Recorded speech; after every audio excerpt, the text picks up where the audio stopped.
So guys, welcome back to your own channel Books Review. So in this video we are going to review Gurukul by Oswal NTA CUET UG question bank for physics, chemistry and mathematics. तो जैसे CUET की registration window close हो गई है तो काफ़ी बच्चों ने रजिस्टर कर लिया होगा एंड CUET एक बड़ा इंपॉर्टेंट एग्जाम अब हो गया है। क्लास 12th के पास आउट जितने बच्चे हैं उन सबको एग्जाम देना होता है। काफ़ी बच्चे जो जेई मेंस या नीट यूजी की तैयारी कर रहे होते हैं वो CUET को इग्नोर करते हैं, बट आप एक चीज़ याद रखिए कि आपके पास हमेशा एक बैकअप होना चाहिए and for that you need to give CUET exam at any cost. आप सब लोगों को उसके लिए रजिस्टर करना चाहिए एंड डेफिनेटली ये एग्ज़ाम काफ़ी इंपॉर्टेंट है और बोर्ड एग्जाम की तरह ही ये बिल्कुल PYQ ओरिएंटेड या फिर बिल्कुल इजी तो नहीं होता है। जाहिर सी बात है, कॉम्पिटिटिव एग्जाम है तो थोड़ी कॉम्पिटिटिव लेवल के क्वेश्चंस भी ज़रूरी है। फिजिक्स, केमिस्ट्री एंड मैथमेटिक्स तीन सब्जेक्ट इसके बड़े इंपॉर्टेंट सब्जेक्ट होते हैं for engineering and for other streams as well, जिसमें जनरल टेस्ट एंड इंग्लिश भी इंक्लूडेड रहता है। इस वीडियो में मैं जनरल टेस्ट को इंक्लूड नहीं कर रहा हूँ क्योंकि उसके लिए तो अलग से एक पूरा वीडियो बन सकता है, because general test is considered to be one of the most important test for CUET and मेरा मानना ये है कि general test is one of the toughest as well. General test में स्कोर करना ईजी नहीं होता, फिजिक्स, केमिस्ट्री एंड मैथमेटिक्स में तो आप स्कोर कर ही लेंगे। And when we come to mathematics, then mathematics में टाइम आपको बहुत कम मिलता है लेकिन क्वेश्चंस बहुत सारे होते हैं। सो उस पॉइंट ऑफ व्यू को भी लेके तैयारी करनी होती है कि आप जल्दी से जल्दी सॉल्व कर सकें। सॉल्व तो सब लोग ही कर लेंगे, बट जो टाइम के अंदर ज़्यादा से ज़्यादा सॉल्व कर पाएगा उसके CUET में मार्क्स ज़्यादा आएंगे। मैथमेटिक्स काफ़ी सारे कॉलेजेस अपना सब्जेक्ट मांगते हैं CUET में, तो मैथमेटिक्स तो आपको लेनी ही है। फिजिक्स एंड केमिस्ट्री काफ़ी कॉलेजेस में ऑप्शनल है, बट मैथमेटिक्स हर जगह परमानेंट है। सबसे पहले हम लोग फिजिक्स की क्वेश्चन बैंक को देखते हैं और देखते हैं कि गुरुकुल बाई ओसवाल पब्लिशर्स ने इस बुक में और पब्लिशर्स से क्या अलग करा है। इन्होंने अपनी बुक के फ्रंट पे मेंशन करा हुआ है कि chapter wise summary with mind maps दिए हैं क्विक रिवीजन के लिए, statement, case study and chronological order based question दिए हैं, इन डेप्थ सोल्यूशन दिए हुए 2024 के जो CUET के पेपर्स हुए थे उसके, PYQs 2022 एंड 23 को इंटीग्रेट करा गया है। पेपर एनालिसिस चार्ट भी दिए गए हैं 2022 से 2024 तक। लेट्स सी इसके अंदर क्या है। वीडियो में आगे बढ़ने से पहले अगर आपको oswal.io के बारे में नहीं मालूम तो जान लो, बड़ा इंपॉर्टेंट प्लेटफॉर्म है ये। टेस्ट आप इसमें अपने हिसाब से क्रिएट कर सकते हो, पर्सनलाइज्ड टेस्टिंग प्लेटफॉर्म है ये। यहाँ पे आप अपना टाइम मैनेजमेंट इंप्रूव कर सकते हो। 1 लाख से ज़्यादा सिलेबस के अलाइंड क्वेश्चंस इसमें हैं, इवैल्यूएशन के लिए एक्सपर्ट्स हैं and handwritten answers daily update होते हैं यहाँ पे। फ्री साइन अप है and chapter wise practice papers भी आपको इसमें फ्री ऑफ कॉस्ट मिल जाएंगे। सो डेफिनेटली एक बार इसको ज़रूर से चेकआउट कर लेना। देन आपको सिलेबस दिया हुआ है, सिलेबस भी आपका क्लास 12th का ही है। काफ़ी बच्चे सोचते हैं कि CUET में 11th एंड 12th दोनों का आता है, लेकिन नहीं, सिर्फ 12th का आता है। और अगर आपने 12th क्लास में थोड़ा बहुत ढंग से पढ़ाई करी है, फिजिक्स में तो डेफिनेटली यार पढ़ना पड़ा होगा क्योंकि बोर्ड एग्जाम भी बिल्कुल सिंपल तो नहीं आता है फिजिक्स का, तो जो आपने पढ़ाई करी है वो इनफ रहेगी, आपको एक्स्ट्रा कुछ पढ़ने की ज़रूरत नहीं है। लेकिन हाँ, क्वेश्चन प्रैक्टिस आपको एक्स्ट्रा करनी पड़ेगी। कुछ चैप्टर ऐसे हैं जो आपके बोर्ड एग्जामिनेशन में नहीं थे बट इसमें आते हैं, जैसे कम्युनिकेशन सिस्टम हो गया, ट्रांजिस्टर्स हो गया। ये सब आपके बोर्ड एग्जाम में नहीं थे लेकिन CUET में आपको देखने को मिलते हैं। सेमीकंडक्टर के अंदर जो ट्रांजिस्टर आता है, जंक्शन ट्रांजिस्टर होता है and characteristic of general transistor, logic gates, वो सब आपको CUET में देखने को मिलता है, बट आपको बोर्ड एग्जाम में वो सब देखने को नहीं मिलता, तो उसके लिए तो आपको अलग से पढ़ना पड़ेगा। बाकी सब सब्जेक्ट के लिए थ्योरी अगर आपने अच्छे से पढ़ी है बोर्ड एग्जामिनेशन के लिए तो आप इसमें कर लेंगे। एंड अगर आप जेई मेंस या नीट यूजी की तैयारी कर रहे थे फिर तो और अच्छी बात है, फिर तो आपको कुछ ज़्यादा करने की जरूरत नहीं है, क्योंकि डेफिनेटली यार CUET का level JEE mains and NEET से तो बहुत ही कम होता है, बहुत कम होता है, believe me. Then year wise frequency chart इसमें दिया है कि कौन से चैप्टर के क्वेश्चन ज़्यादा पूछे गए। तो यार सबसे ज़्यादा सबको पता है electrostatics and magnetic effect of current and magnetism से बहुत क्वेश्चन आते हैं। ऑप्टिक्स से बहुत आ रहे हैं, इस बार तो जेई मेंस में भी ऑप्टिक्स से क्वेश्चंस बहुत आए हैं। सो ऑप्टिक्स हर एग्जामिनेशन में काफ़ी ज़्यादा पूछा जा रहा है, इंपॉर्टेंट चैप्टर भी है। स्ट्रक्चर इसमें दिया हुआ है, अगर आपको CUET के एग्जाम के स्ट्रक्चर के बारे में नहीं मालूम तो यहाँ से आप जान सकते हो +5 for each correct and -1 for each incorrect. हाँ, इसमें नेगेटिव मार्किंग होती है, तो ये चीज़ आपको पता होनी चाहिए। इसके बाद यहाँ पे आपको सॉल्व पेपर दिया हुआ है 2024 का, जो CUET में पूछा गया था। आप देख सकते हो कि क्वेश्चंस बिल्कुल ऐसा नहीं है कि बिना सॉल्व करे आप कर लोगे, कुछ क्वेश्चन तो बिना सॉल्व करे कर लोगे, लेकिन सब नहीं कर पाओगे, और स्पीड में करना बहुत इंपॉर्टेंट है। देन इसके बाद सॉल्व पेपर 2023 का इन्होंने दिया हुआ है इसमें, एंड मैं देख पा रहा हूँ कि यहाँ पे सबका एक्सप्लेनेशन भी दिया हुआ है, जो कि अच्छी बात है। नहीं तो होता यही है कि जितने भी क्वेश्चन बैंक्स आती हैं उनके अंदर आंसर की देते हैं, सोल्यूशन देते ही नहीं है। बच्चे क्वेश्चन करने के बाद उसको गूगल लेंस पे लगा के चेक कर रहे हैं आंसर क्या है, तो उसमें टाइम वेस्ट बहुत हो जाता है। इसके बाद हम चलते हैं इसके माइंड मैप्स पे, जो मुझे सबसे ज़्यादा फैसिनेटिंग चीज़ लगी। तो जब हम लोग बोर्ड एग्जाम की तैयारी कर रहे होते हैं तो हम लोग फार्मूले इतने देखते नहीं हैं, बट फार्मूलाज काफ़ी इंपॉर्टेंट होते हैं।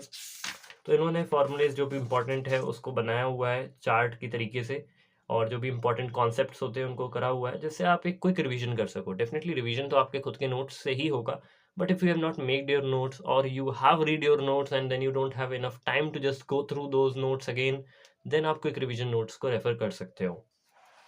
इसके बाद मल्टीपल चॉइस क्वेश्चन खूब सारे दिए हुए विद आंसर्स, अच्छे से एक्सप्लेन करा हुआ है। अब ये बड़ा इंपॉर्टेंट होता है, आप याद रखिए जब भी आप कोई भी कॉम्पिटेटिव एग्जाम में जा रहे हैं तो आपको बहुत अच्छी प्रैक्टिस होनी चाहिए।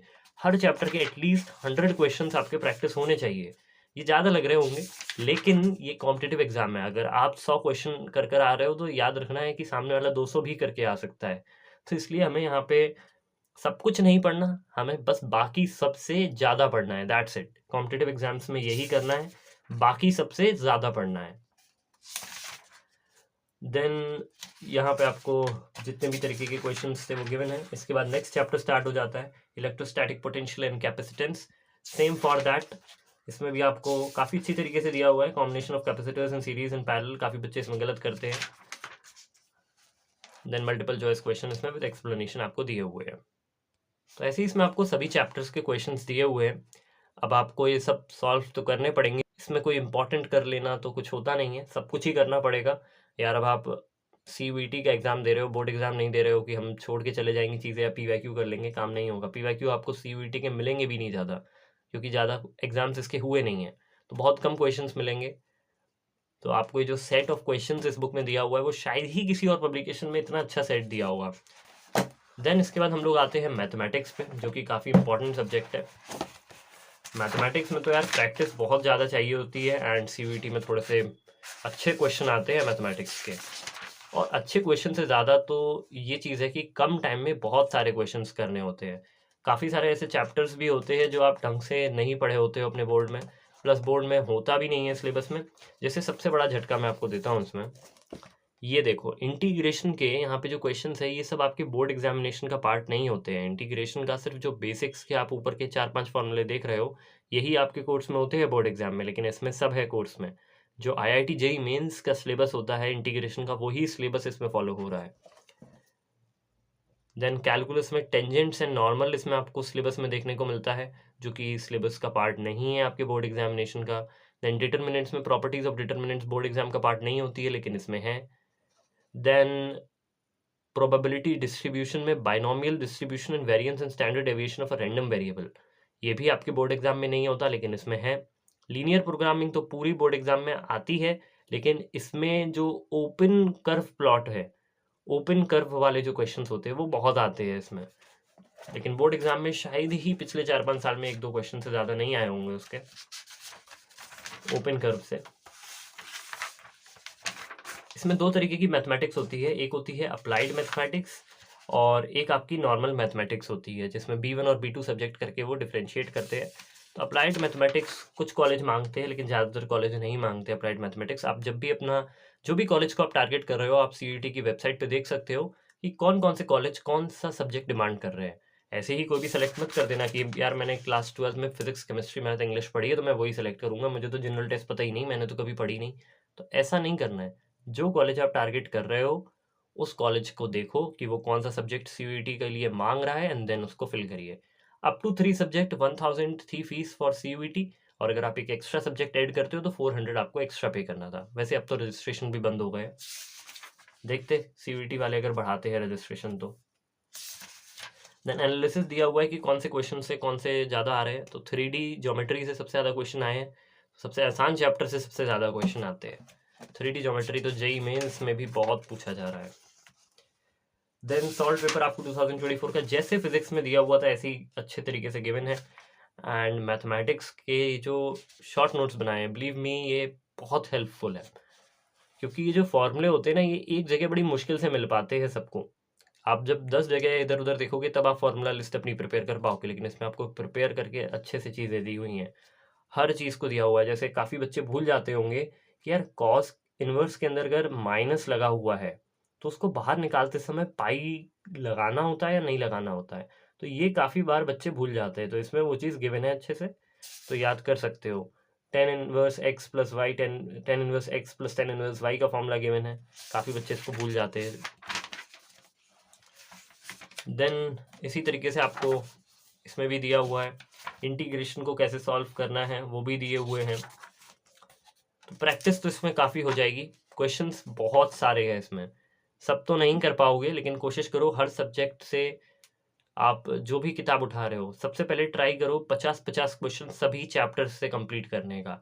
एक बार में 100 क्वेश्चन जो दिए हुए उसको करने के चक्कर में मत पड़ना, नहीं तो सिर्फ आप कुछ पोर्शन ही कंप्लीट कर पाओगे। अगर आप 50-50 क्वेश्चन करके पहले सब कंप्लीट कर लेते हो, देन आप अगेन एक शिफ्ट लगा के उसको कंप्लीट करना जो आगे के छूट गए, लेकिन पूरा एक बार में मत करना। बहुत एग्जॉस्टिव प्रैक्टिस इसमें दी हुई है PYQs के साथ, तो काफ़ी अच्छी तरीके से प्रैक्टिस इसमें हो जाएगी। And same exist for chemistry as well. अब हम बात कर लेते हैं बुक की प्राइसिंग की। तो इसका आपको तीनों का बंडल मिल जाएगा, मैं लिंक डिस्क्रिप्शन में दे रहा हूँ, आप उसको परचेज कर सकते हो। Let me tell you the MRP as well. So for mathematics 1 the MRP is 397, for physics the MRP is 345, and for chemistry the MRP is 367। Definitely इससे तो काफ़ी कम में आपको मिल जाएगी। मैं लिंक इसकी डिस्क्रिप्शन में दे रहा हूँ, ज़रूर से चेकआउट कर लेना। इस वीडियो में इतना ही, एंड हम लोग जनरल टेस्ट के ऊपर एक अलग से वीडियो बनाने वाले हैं बहुत जल्दी। सो इस वीडियो में इतना ही, मिलते हैं किसी और वीडियो में। Thank you so much for watching.